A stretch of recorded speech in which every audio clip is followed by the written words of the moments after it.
Ya hemos visto entonces la tendencia general de los principales dispositivos que se han mantenido en el mercado de la tecnología los últimos 25 años, empezando por ejemplo con PC, viendo que el celular también funciona en este proceso de transformación y de uso y desuso de los dispositivos, la laptop, los dispositivos móviles y la tableta.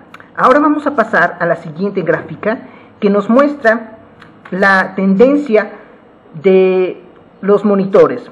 Los monitores, como nosotros sabemos, siempre han existido porque las computadoras siempre han existido, entonces no podrían existir los unos sin las otras. Pero al mismo tiempo los monitores presentan variaciones. Por una parte, al principio tenemos que el monitor se va a experimentar un incremento en su popularidad, pero inicialmente el monitor monocromático es el que predominaba al inicio de la década de los 90. Sin embargo, con la llegada del VGA, que es el monitor a color, este monitor queda en desuso, por supuesto, ¿no? Pero a su vez, el VGA va a ser sustituido por la pantalla plana de PC. Y aún así, seguimos viendo que el monitor va a seguir creciendo en su popularidad. Pero esta vez con las modalidades, va a pasar de PC, va a pasar a laptop y luego va a pasar a tableta.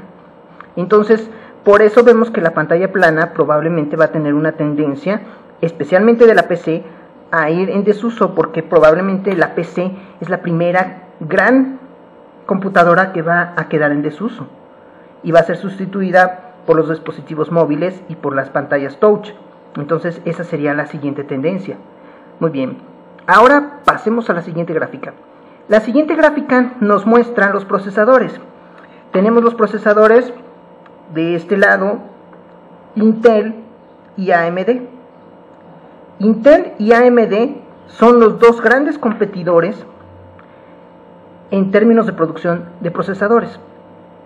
Intel es el que inicialmente comenzó la carrera, pero AMD, como ustedes podrán observar, no se quedó atrás. Aquí podemos ver la gráfica donde se ve el ascenso del uso de los procesadores. Este uso progresivo nunca va a dejar de existir porque los procesadores tendrán un uso permanente, son el cerebro de las máquinas. Entonces, muy probablemente, al menos que existan después las computadoras cuánticas, los procesadores no van a desaparecer como los conocemos ahora. Entonces vemos estos dos grandes consorcios que corresponden en azul a Intel y en rosa a AMD. Estos dos tienen, como ustedes lo verán en las flechas, equivalentes. Es decir, si yo tengo un K5 en AMD, me voy a encontrar con su competidor Pentium 2. Pero al mismo tiempo, Pentium 3 va a tener un competidor Athlon en la década del 2000, a partir de la década del 2000. Luego Pentium 4 va a tener a Athlon XP, más o menos en el 2004 o 2003.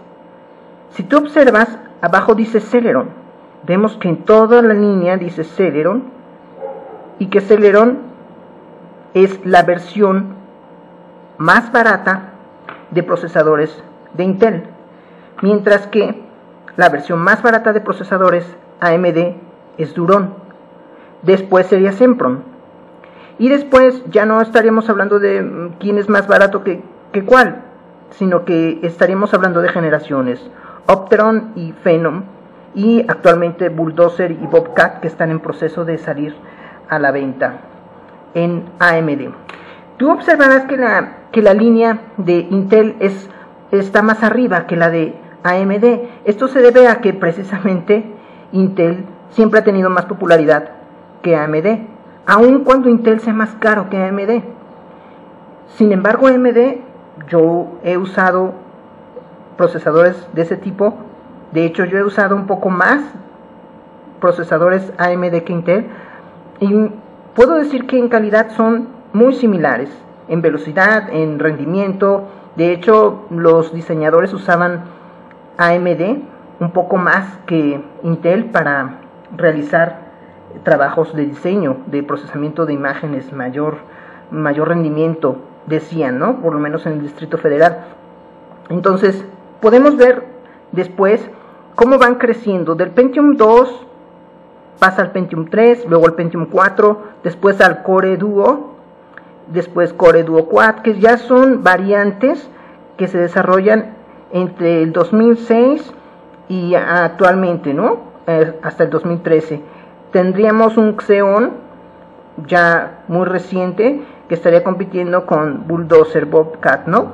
Que son las tendencias actuales y que no sabemos hacia dónde va a ir, si va a haber una desaparición, una transformación, o si van a usarse poco o mucho, ¿no?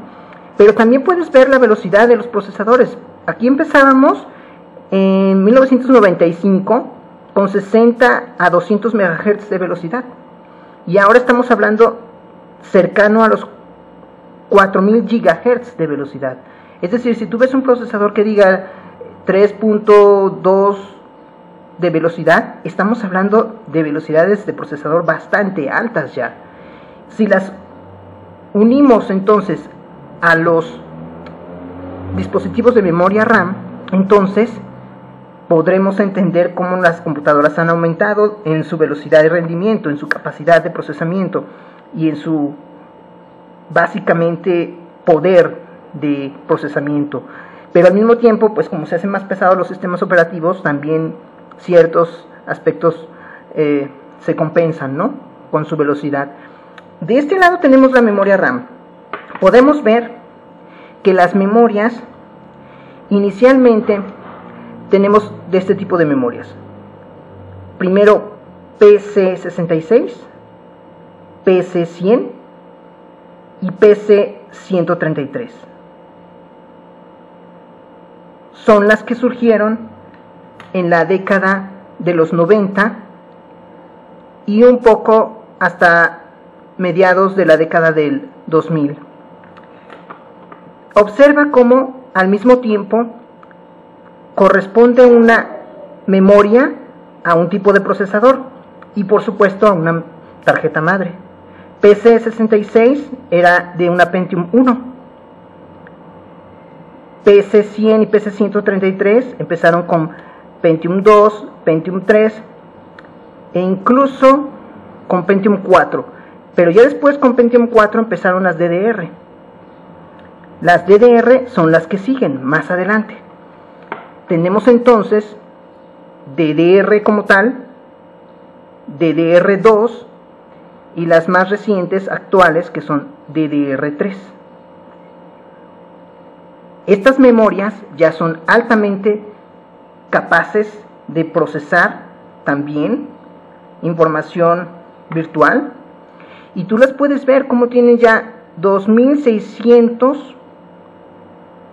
Acá casi no se alcanza a ver, pero tiene 2666 MHz, lo cual al juntarla o al unirla con los procesadores podemos entender cómo la velocidad se ha vuelto estratosférica y bastante efectiva. Antes nosotros teníamos que comprar, como diseñadores, una Mac para poder tener un rendimiento alto en el procesamiento de imágenes. Ahora ya no. Ahora ya una computadora con estos tipos de procesadores y memoria ya nos puede dar un rendimiento bastante bueno en términos de gráficos. Muchos, sin embargo, siguen prefiriendo, por supuesto, las Mac, ¿no? Pero eso ya depende de cada quien. Entonces, vemos como DDR empieza con 400 MHz de velocidad como memoria RAM, y después pasa a 1200, y después el más reciente 2600, más o menos. Las memorias se entienden también como memorias por su capacidad.